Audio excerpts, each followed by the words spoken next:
আসসালামু আলাইকুম এভরিওয়ান, আমি আশফাক নাসিফ অভিনন্দন এবং আপনারা দেখছেন Ashfaq Nasif tech. Adobe Photoshop 2022-এর প্রথম পর্বের টিউটোরিয়ালে সবাইকে স্বাগত জানাচ্ছি।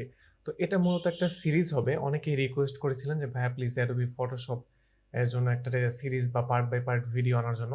তো সেই জন্য হচ্ছে মূলত এই সিরিজটা আনা। এখানে 6 থেকে 7টা পর্বের মধ্যে আমি আপনাদেরকে ফটোশপের যেই জিনিসগুলো মানে অনেক গুরুত্বপূর্ণ বা যেই বেসিকগুলো, যে টেকনিকগুলো আপনাদের জানতে হবে, যাতে আপনারা হচ্ছে ফটোশপ দিয়ে লোগো, বিজনেস কার্ড, তারপরে বিভিন্ন ধরনের ব্যানার, পোস্টার যেগুলো করা হয় ফটোশপ দিয়ে, তারপরে বিশেষ করে থাম্বনেইল ডিজাইন করতে চান অনেকে, এই কাজগুলো আপনারা যাতে করতে পারেন, আমি প্রত্যেকটা পার্টে আপনাদেরকে অল্প অল্প করে বেসিক জিনিস শিখিয়ে দেব, যাতে হচ্ছে আপনারা জিনিসটা ভালোভাবে বুঝতে পারেন অ্যান্ড এইগুলো কাজে লাগিয়ে বিভিন্ন কিছু ক্রিয়েট করতে পারেন।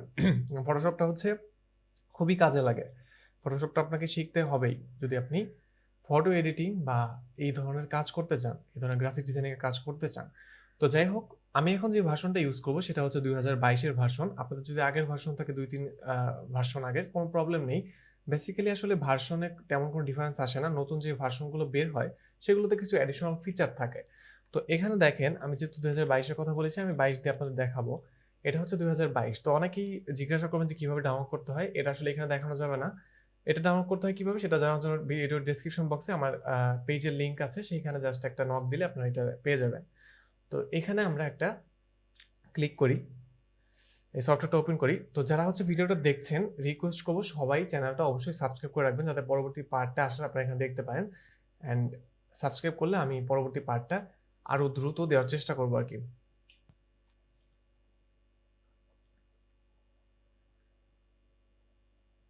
তো এটা হচ্ছে আমাদের যে প্রথমেই যে ইন্টারফেসটা আসবে ফটোশপে সেটা। তো আমাদের যেটা করতে হবে, এখান থেকে আমাদের নতুন একটা ডকুমেন্ট খুলতে হবে, যেটা মেইনলি একটা পেজ বলতে পারেন আপনারা। যেই পেজে হচ্ছে আমরা আমাদের ডিজাইনগুলো বা আমরা আমাদের যে ফটোর কাজ সেটা করব।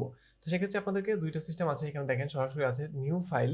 এখানে যদি ক্লিক করেন তাহলে এটা দেখতে পাবেন, অথবা চাইলে এখান থেকে ফাইল থেকে নিউতে ক্লিক করলেও এরকম একটা ডায়লগ বক্সের মতো এখানে আসবে। তো এখানে দেখেন, এগুলো হচ্ছে বিভিন্ন ধরনের টেমপ্লেট এখানে দেওয়া আছে বিভিন্ন সাইজের, যেগুলো হচ্ছে রেজুলেশন মেইনলি। এখানে দেখেন 1920 x 1080 পিক্সেল। এখানে যদি আপনারা প্রিন্টে যান, তাহলে আমরা এই যে A4 সাইজের যে কাগজ ইউজ করি সেগুলোর সাইজ A5, A3, এগুলো হচ্ছে টেমপ্লেট দেওয়া থাকে। এখানে ক্লিক করে আপনি সরাসরি টেমপ্লেটগুলো ইউজ করতে পারবেন। বাট বেসিক্যালি আমরা যেটা করি, যেটা দরকার হয়, আমরা আমাদের কাস্টম একটা রেজুলেশন নিয়ে আমরা নতুন একটা ডকুমেন্ট খুলি। তো এই রেজুলেশন জিনিসটা আপনারা অনেকে জানেন, এটা হচ্ছে পিক্সেলের হিসেবে। এখান থেকে চাইলে আপনারা কিন্তু পিক্সেলটাকে চেঞ্জ করে ইঞ্চি, সেন্টিমিটার, মিলিমিটার এগুলো তো করতে পারবেন। বেসিক্যালি কম্পিউটারের যে ছবির যে পরিমাপটা করা হয় সেটা মূলত পিক্সেলের হিসাবে করা হয়। আমরা পিক্সেলটা দিয়ে এগুলো পরিমাপ করি আমাদের যে ছবিগুলো আছে।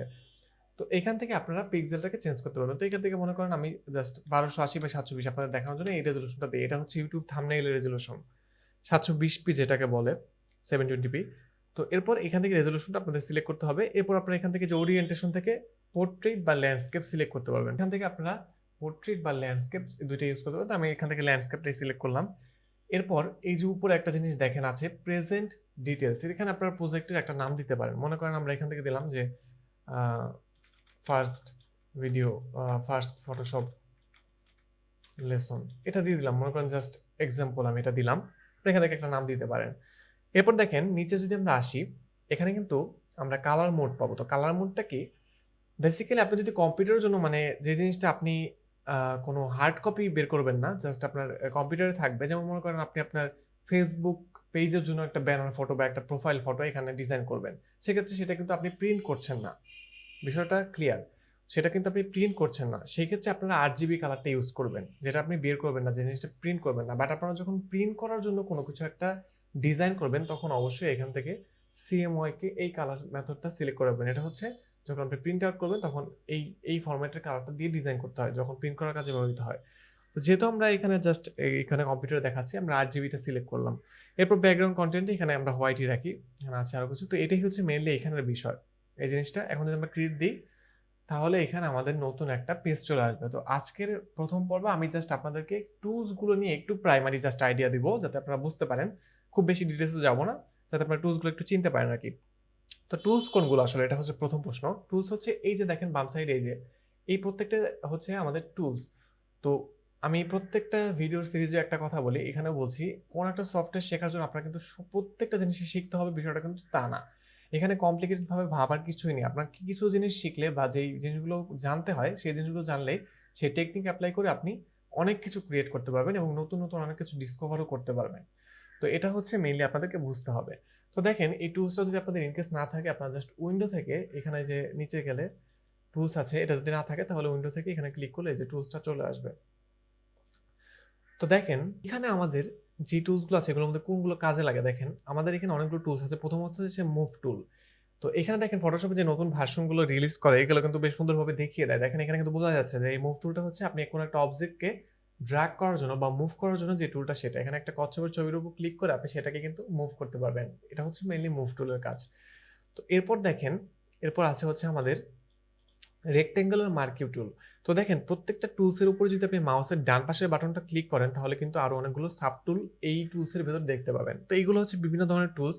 এটা হচ্ছে মেইনলি একটা চতুর্ভুজের মতো, যেটাতে আপনি সিলেক্ট করতে পারবেন বিভিন্ন জিনিস একটা স্কোয়ার শেপে। এখানে দেখেন এভাবে সিলেক্ট করতে পারবেন। এখান থেকে যদি আপনি আপনার এখানে ইলেকট্রিক্যাল মার্কিউ টুলটা সিলেক্ট করেন তাহলে আপনি এটা আবার সার্কেল আকারে সিলেক্ট করতে পারবেন, যে কোনো একটা অবজেক্ট বা যাই সিলেক্ট করতে চান। তো এইটা দেখেন কোনো রেশিও মেনটেন করে কিন্তু বড় ছোট হচ্ছে না। এটা যদি আপনি কিবোর্ড থেকে শিফট প্রেস করেন তাহলে দেখবেন এটা যেভাবে একদম রেশিও মেনটেন করে ছোট বড় হচ্ছে। এটা হচ্ছে মূলত এই টুল। আবার যদি আপনি কন্ট্রোল প্লাস ডি অথবা এখান থেকে মাউসের ডান পাশে বাটন ক্লিক করে ডিসিলেক্ট দেন তাহলে এটা সিলেক্টটা চলে যাবে। এরপর আমাদের আসে হচ্ছে এখানে লেসো টুল। এটা হচ্ছে ম্যানুয়ালি কোনো কিছু একটা সিলেক্ট করার জন্য এইভাবে সিলেক্ট করতে পারবেন লেসো টুল। অ্যান্ড এই লেসো টুলটা ছাড়াও এখানে আরও আছে পলিগন লেসো টুল। এখানে যে ক্লিক করে করে আপনারা যখন এগুলো প্র্যাকটিস করবেন নিজে নিজে তখন আপনি বুঝতে পারবেন এই জিনিসগুলো আসলে কি। এইভাবে হচ্ছে আপনারা কোনো কিছু একটা সিলেক্ট করতে পারবেন। এরপর আছে হচ্ছে এখানে ম্যাগনেটিক ল্যাসো টুল। এটা একটু ইন্টারেস্টিং। আপনি কোনো একটা অবজেক্টকে একদম পারফেক্টলি অটোমেটিক সিলেক্ট করার জন্য, অবজেক্টটা যাতে ধরতে পারে সেটা করার জন্য এখানে ম্যাগনেটিক ল্যাসো টুলটা ইউজ করে। এটা পরবর্তী যখন আমরা দেখাবো ডিটেলসে, আমরা কোনো একটা অবজেক্ট নিয়ে কাজ করব তখন এটা আপনাদের কাছে আরো ক্লিয়ার হয়ে যাবে, এটা সমস্যা নেই। তো দেখেন এরপর আমাদের যে টুলস কাজে লাগে সেটা হচ্ছে ক্রপ টুল। ক্রপ কি আপনারা এটা অনেকেই জানেন। ক্রপ হচ্ছে মেইনলি আমরা যেভাবে আমরা ছবি ক্রপ করি বা যেভাবে ফোনে আমরা ফটো এডিট করি সেই ক্রপটা এখানে করা যাবে। তো এখানে দেখেন আমরা একটা ছবি আনি, এখান থেকে ফাইল থেকে প্লেস এমবেডেড এটা সিলেক্ট করে আমরা একটা ছবি এখানে আনি। জাস্ট এটা আনলাম, মনে করেন আমরা এই ছবিটা, এটাকে একটু আমরা বড় করে দিই, এটা ফুল করে দিই। এরপর আমরা এখান থেকে একটা সিলেক্ট করে এটা ফাঁকা জায়গা সিলেক্ট করে সিলেক্ট হয়ে যাবে। এবার দেখেন ক্রপ টুলটা যদি আমরা সিলেক্ট করি তাহলে এখান থেকে আমরা খুবই বেসিক এটা জাস্ট ক্রপ করতে পারবো। আমাদের মনে করেন এই ছবির এই অংশটুকু লাগবে, জাস্ট আমরা একটু ক্রপ করে নিই। এটা সিলেক্ট করার পরে জাস্ট এন্টার দিলে এইটুকু ক্রপ হয়ে যাবে। তো আমরা আবার আগের পজিশনে আসি যেহেতু আমরা এটা দেখাবো। তো এটা হচ্ছে মেইনলি ক্রপ টুলের কাজ। এরপর আমাদের এই যে এই টুলটা অনেক বেশি কাজে লাগে, এটা হচ্ছে আই ড্রপার টুল। মনে করেন আপনার একটা একদম স্পেসিফিক ওই কালারটাই লাগবে, একদম নির্দিষ্ট একটা রং, যে কালারটা আপনি এখান থেকে সিলেক্ট করতে পারবেন না।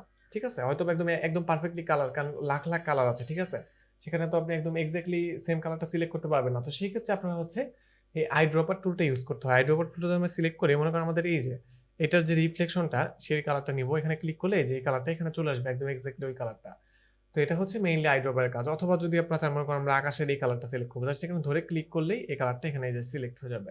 এটা হচ্ছে মেইনলি আমাদের আই ড্রপার টুলের কাজ। এরপর আমাদের এখানে দেখেন আছে হচ্ছে স্পট হিলিং ব্রাশ টুল। এটা একদম স্পষ্টভাবে বোঝানোর জন্য এটা একদম একটা এক্সাম্পল দেওয়া যায়, যখন ওই যে মুখের ব্রোন বা এই ধরনের কিছু স্পট ওঠানোর জন্য যে টুলগুলো ইউজ করে এটা হচ্ছে সেই টুলটা। এটা মেইনলি ওই কাজে ব্যবহার করা হয়। তো এরপর আছে হচ্ছে ব্রাশ টুল। ব্রাশ টুল দিয়ে মেইনলি দাগাদাগি করে, আপনার এই বুঝেই ফেলছেন যে ব্রাশ দিয়ে আসলে কি করে। এখানে আপনারা যদি ক্লিক করেন এইভাবে আপনারা দাগাদাগি করতে পারবেন। এখান থেকে এই যে নিচে দেখেন এখানে দেখেন কালার সিলেক্ট করতে পারবেন। আমরা একটা ইয়েলো কালার দিলাম, এখানে আপনারা জাস্ট একদম সিম্পল ব্যাপার, এটাতে আপনারা ব্রাশ ইউজ করতে পারবেন। আমরা যদি মাউসের ডান পাশের বাটনটা ক্লিক করি তাহলে এখান থেকে আমরা ব্রাশের সাইজটা অ্যান্ড এখান থেকে ব্রাশের ডিজাইনগুলো আমরা কিন্তু চেঞ্জ করতে পারবো। দেখেন এখানে কিন্তু ব্রাশের সাইজ আছে, এই যে মনে করেন আমরা এটা নেব, এই যে এখান থেকে কিন্তু আমরা কালারও চেঞ্জ করতে পারবো। তো এটা হচ্ছে মেইনলি আমাদের ব্রাশ টুলের কাজ। তো এরপরে আমাদের আরো কিছু টুল আছে যে টুলসগুলো নিয়ে আমরা কাজ করি। এখানে আছে গ্রেডিয়েন্ট টুল। গ্রেডিয়েন্ট হচ্ছে মূলত যেটা হচ্ছে আপনার মানে দুইটা কালার মিক্স আপ করে হচ্ছে একটা গ্রেডিয়েন্ট দেওয়া হয়। যেমন দেখেন আমি একটা দিয়ে দেখাই জাস্ট, এই প্রত্যেকটা জিনিস আমি আপনাদেরকে আরো বিস্তারিতভাবে দেখাবো। আজকে জাস্ট বেসিক একটা ধারণা দিচ্ছি প্রত্যেকটা টুলস নিয়ে যাতে আপনারা বুঝতে পারেন। এর পরবর্তীতে আমরা অবশ্যই ডিটেলসে কথা বলবো। এটা হচ্ছে গ্রেডিয়েন্ট টুল। গ্রেডিয়েন্টের মধ্যে আছে পেইন্ট বাকেট টুল, যেটা আমরা একদম একটা রং যখন আমরা একদম দিয়ে দিই, ঢেলে দিই রংটাকে, সেটা হচ্ছে পেইন্ট বাকেট টুলের কাজ। তো এরপর এখান থেকে আরো কিছু টুল আছে। স্মুথ টুল আছে, এগুলো মেইনলি অতটা কাজে লাগে না। এরপর এখানে আছে হচ্ছে টেক্সট টুল, যেটা খুবই গুরুত্বপূর্ণ ফটোশপের ক্ষেত্রে।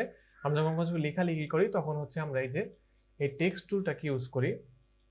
দেখেন এখানে আমরা যদি এখান থেকে টেক্সট টুলটা সিলেক্ট করি, এখান থেকে একটা মনে করেন আমরা একটা ফন্ট সিলেক্ট করলাম, তাহলে এই যে আমাদের টেক্সট টুল এটা। ওকে, তো এখন দেখেন এই টেক্সটটাকে আমরা সরাসরি করার জন্য কিন্তু আমরা একদম প্রথমে দেখেছিলাম যে মুভ টুল, এই মুভ টুল দিয়ে কিন্তু এটা আমরা করতে পারবো। ঠিক আছে, তো এটা হচ্ছে মেইনলি আমাদের টেক্সট টুলের কাজ। অ্যান্ড এটা হচ্ছে আমাদের হ্যান্ড টুল, যেটা দিয়ে আমরা যখন জুম করি মেইনলি তখন কাজে লাগে।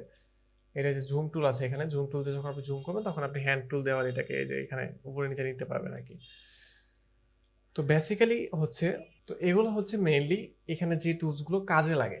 তো আজকের ভিডিওতে এই টুলসগুলো আমি আপনাদের দেখালাম। এর পরবর্তী ভিডিওগুলোতে আমি এই টুলসগুলো নিয়ে 2-3টা করে টুলস নিয়ে প্রত্যেকটা ভিডিওতে আমি আপনাদেরকে আলাদা আলাদাভাবে বোঝাবো। অ্যান্ড আমি আপনাদেরকে একটা ভিডিওতে লেয়ার নিয়ে আইডিয়া দেবো, যেটা অনেক অনেক বেশি ইম্পর্টেন্ট একটা জিনিস ফটোশপের। তো এই পর্যন্তই হচ্ছে আজকের ভিডিও, জাস্ট একটা ধারণা দিলাম। অ্যান্ড আপনারা কিন্তু অবশ্যই ভিডিওটা দেখে ভিডিওতে একটি লাইক দিবেন অ্যান্ড চ্যানেলটাকে সাবস্ক্রাইব করে রাখবেন। এবং পরবর্তী ভিডিও আমি খুবই দ্রুত আনার চেষ্টা করবো। আস্তে আস্তে আমরা প্রত্যেকটা বিষয় এখানে দেখবো, আপনারা ফটোশপ দিয়ে যাতে বিভিন্ন জিনিস তৈরি করতে পারেন। তো আজকে এই পর্যন্ত, দেখা হবে পরবর্তী ভিডিওতে। আপনারা ভালো থাকবেন এবং অবশ্যই এই জিনিসগুলো দেখালাম, এই জিনিসগুলো নিয়ে নিজেরা একটু ঘাটাঘাটি করার চেষ্টা করবেন। তো দেখা হবে পরবর্তী ভিডিওতে। সবাই ভালো থাকবেন, আল্লাহ হাফেজ।